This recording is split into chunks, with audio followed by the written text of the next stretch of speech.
देहरादून की सड़कों पर विरोध प्रदर्शन करता ये वो परिवार है जिसने गोलीकांड में अपने एक सदस्य को हमेशा के लिए खो दिया। मृतक रवि बड़ोला के पीड़ित परिवार ने प्रदर्शन करते हुए पुलिस के सामने अपनी मांग रखी।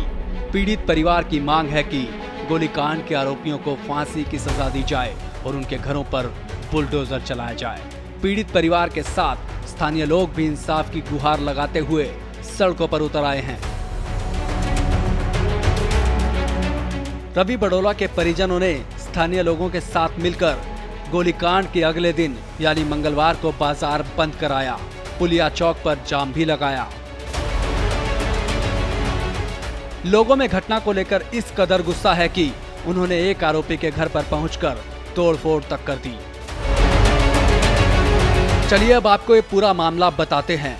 गोलीकांड कब हुआ और उसमें क्या क्या हुआ। वारदात 16 जून की रात की है। देहरादून के रायपुर थाना क्षेत्र के डोभाल चौक पर अंधाधुंध फायरिंग हुई थी। हमलावरों ने 3 युवकों को गोली मारी, जिसमें रवि बड़ोला नाम के युवक की मौत हो गई, जबकि उसके 2 दोस्त सुभाष क्षेत्री और मनोज नेगी फायरिंग में घायल हो गए। गोलीकांड की वारदात ने पूरे देहरादून में सनसनी फैला दी। पुलिस ने मामले की जांच शुरू की और वारदात के अगले ही दिन 3 लोगों को गिरफ्तार कर लिया। देर रात्रि करीब 10:30 बजे पुलिस को सूचना प्राप्त हुई थी कि डोभाल चौक के पास फायरिंग हुई, जिसमें 2 लोग इंजर्ड हुए हैं और कुछ बदमाश है जो भाग गए। सूचना पर तत्काल मौके पर पुलिस पहुंची तो तथ्य प्रकाश में है कि 2 लोग इसमें इंजर्ड हुए थे। प्राथमिक रूप से पता चला कि एक अन्य को गोली लगी, लेकिन वो उसका पता नहीं चल रहा है। और एक गाड़ी से कुछ लोग 2 लोग भागे वहां से। गाड़ी का नंबर प्राप्त होने पर तत्काल सभी बैरियर पर चेकिंग की गई तो आशारूढ़ी बैरियर के पास बैरियर तोड़ने के उपरांत उसमें से 2 लोग जंगलों की तरफ भागे, जिनकी तलाश में हमारी पुलिस टीम गई। और इसमें जो पीड़ित पक्ष है, जिसमें देखा जाए जो 2 हमारे इंजर्ड अभी अस्पताल में एडमिट है, इसमें जो नेगी जी हैं और साथ ही साथ छेत्री जी हैं, दोनों को इंजरीज लगी लेकिन खतरे से बाहर है।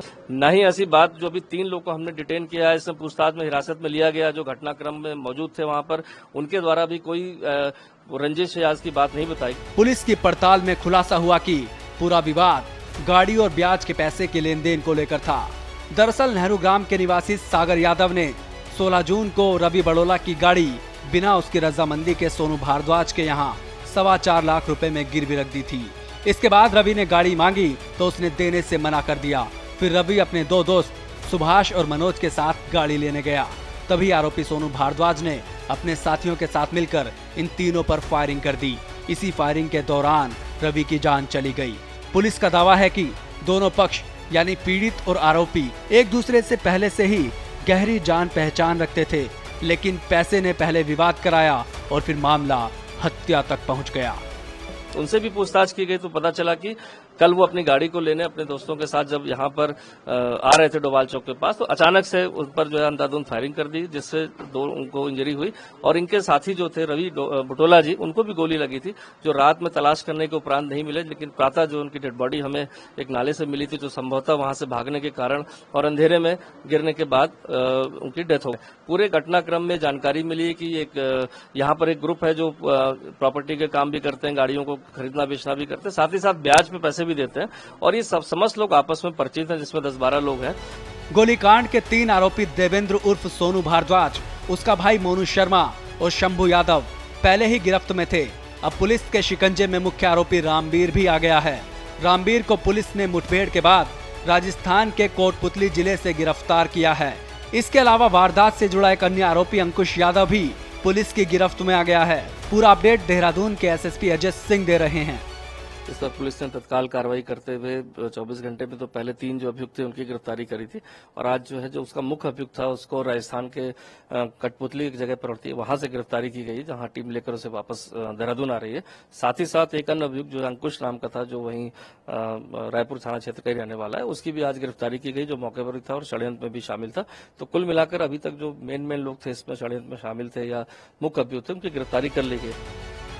पुलिस अपनी कार्रवाई कर रही है तो वहीं पीड़ित परिजनों का कहना है कि आरोपी ने अवैध रूप से मकान बना रखा है और प्रशासन इसे तोड़ने की कार्रवाई करे। ऐसे में अब पुलिस इस बात की जांच कर रही है कि मृतक के परिजनों के दावों में कितनी सच्चाई है। पब्लिक की जो दूसरी डिमांड है या परिजनों की दूसरी डिमांड है कि जो अभियुक्त है, जो जिसकी गिरफ्तारी हुई, उसका एक अवैध रूप से उसने घर बनाया हुआ, सरकारी भूमि पे कब्जा किया हुआ, इस संबंध में शिकायत मिलने पर आज नगर निगम की टीम को और जो वहां पर बुलाया गया था, जिसकी कार्रवाई पैमाइश की चल रही है। अगर कोई सरकारी भूमि पर अतिक्रमण करके एक अवैध निर्माण किया गया होगा तो वो रिपोर्ट जल्दी ही देने को उनको बताया गया। तो आज वो कार्रवाई गतिमान है, जिसमें बंदोबस्त की टीम, नगर निगम की टीम उसकी पैमाइश कर रही है और अगर अवैध अतिक्रमण पाया जाएगा तो 100% वो विधि सम्मत कार्रवाई के उपरांत उसको तोड़ा जाएगा।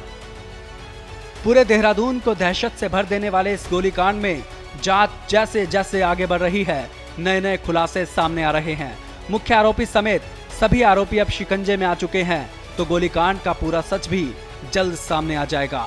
लेकिन गोलीकांड के बाद से देहरादून के रायपुर इलाके में तनाव का माहौल है। एहतियातन मौके पर भारी पुलिस बल तैनात किया गया है ताकि किसी भी तरह की अप्रिय घटना ना हो पाए।